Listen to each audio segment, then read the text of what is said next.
Jason, I mean, let's give our audience a little bit of career coaching, so that like so that they get a taste of what it would be like to work with you. But what can somebody do? Like, what are like the top maybe like three ideas or tips that you have that somebody could start working on themselves, investing in themselves so that they could actually move their career and not be so stagnant and maybe even, like find a new company or organization to work for or even move within the company. Yeah, so there's probably some questions that you should just start asking yourself in general, right? Like one of the first ones is how long have you been in your career? Or how long have you been in the current job? And I typically tell people, I mean, again, on the aggressive side, maybe 2 years, but if you've been in the same job for 3 to 5 years, um, is it time to move on? Start asking yourself the question, asking yourself questions like, do I actually enjoy what I'm doing?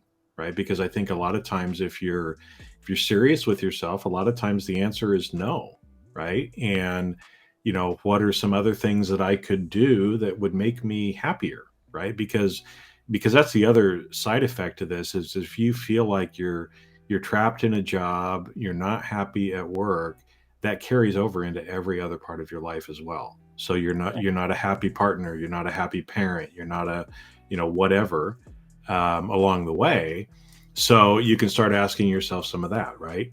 Okay, what would my next dream job be, right? So again, if you're in a career that kind of has a normal progression, maybe you're a manager and you want to get to the director level. Well, what are the requirements to become a director at some of these other places? Sometimes it might just be years of experience.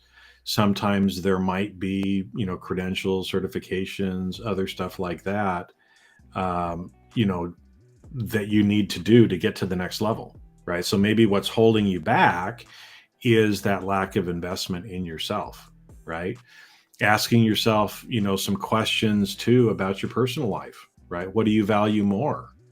Do you value time off more than money, or is money more important than time off? Right? How Mhm. much are you traveling? How much do you want to travel? Are you traveling to the places that you want to? And I'm meaning from a work perspective, right? Um, what's your family situation? Like we talked before about the empty nester and having kids at home or aging parents. Do you need to be in a physical proximity with them or not? And is it more important to do that and maybe take less money right now, um, for that short term, right? Start looking at your personal finances because again, I can't remember the rate, but it's somewhere between 75 and 80% of people in the U.S. are living paycheck to paycheck. So how much do you have in savings? Do you have 3 to 6 months of savings in cash? Because the reality is at some point you're going to need that. And that's why every financial advisor will tell you start with at least 3 months of cash. So, how much do you spend each month? Multiply it by three, make sure that that's sitting in a savings account somewhere. Just that by itself will take so much pressure off of you of trying to make ends meet every month. And I Just do too. that, yeah, just knowing that money is sitting there is huge from a psychological perspective. Murphy's law, right? Murphy's, yeah. But Murphy's law. what I'm Like, also seriously, like, go ahead, Lori. what I'm also hearing you say, Jason, is that, there's so much more to consider, about your life as a whole and not just this little part of your life, which is your job, your career. I mean, really think about like how your career actually fits in with your life and how you want it to fit in with your life or your new life. One of the things that I remember like hearing with people because early on in like my career coaching, not my career coaching, but just like in my coaching career, I mean, I started off more as a life coach, but I remember just like telling people like, why don't you just like go out and investigate? Because so many people say like, oh, I can't. Well, Yeah. just go out and just see what's out there. Like not only what you would like to do, but what opportunities are even available to you because you might because sometimes I feel like we think like the grass is always greener on, in the other yard, and sometimes just I think just being empowered by looking actually made people feel like like I actually have a choice. I feel like I have a choice. I feel more empowered. I choose to stay here right now, and I choose to take this path. Do you find that with your clients as well? Yeah, and that's why I always do what I call customized training or customized coaching, right? Because again, I might have two people that are they're in the same industry, they're at the same point in their career, but how I would coach them would be different, right? Because like you said, there's a lot of these other things behind it on what really is most important to you. Some people they do the fact that the stability of having a paycheck every 2 weeks, being able to leave work. Well, in fact, here's a real life story, right? So I was at our local Lowe's home improvement store a little while ago, and I was looking to buy a new barbecue, right? So I was talking to the guy who was working in that section, about some of the different options and which one I was going to pick. And as we got talking, he shared a little bit more about himself. This is a guy who he was a director level HR person at a very large company here in Southern California.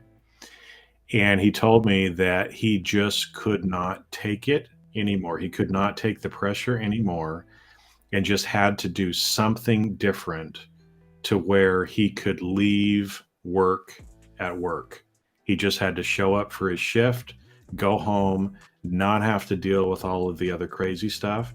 And so he quit, a high paying corporate job to go to work on the sales floor for Lowe's. And again, I don't know what the difference was, but I'm guessing he probably took at least a 50%, if not bigger, pay cut. But he told me, he said, I am so much more at peace. I am so much happier now earning a lot less money because right now at this point in my life, right, I just need to detach a little bit and not have my work and my career rule my life, right? And so for him that was the right choice. Now again, how long is he going to work there? I don't know. I think this conversation was about a year ago, and I noticed he was still there. I think last time that I went in, I saw him, but at some point, he's probably going to decide, okay, now it's time for me to move on and do something different, right? And so that's why each person is different. And so again, if any of you that are watching this are thinking, well, okay, I'm going to reach out to a coach or do something, just ask a few questions because most coaches try to just run people through the same thing and they just tell everybody the same thing. So make sure whoever you're getting advice from actually understands you as a person and is asking you some of those questions about your values and your stage of life and where you want to be. Yes. And also that it's not always until the end, right? I can't remember, one of the financial service firms has their ads now about, grandma kind of comes to live with them. And so they took some money out to redo the kitchen because grandma loves to cook. And that was what was important, right? And the whole idea of it's not save up all your money until you get to be 70 and then spend it in retirement, but you've got to be strategic in doing what's most important for you at whatever stage of life you happen to be in.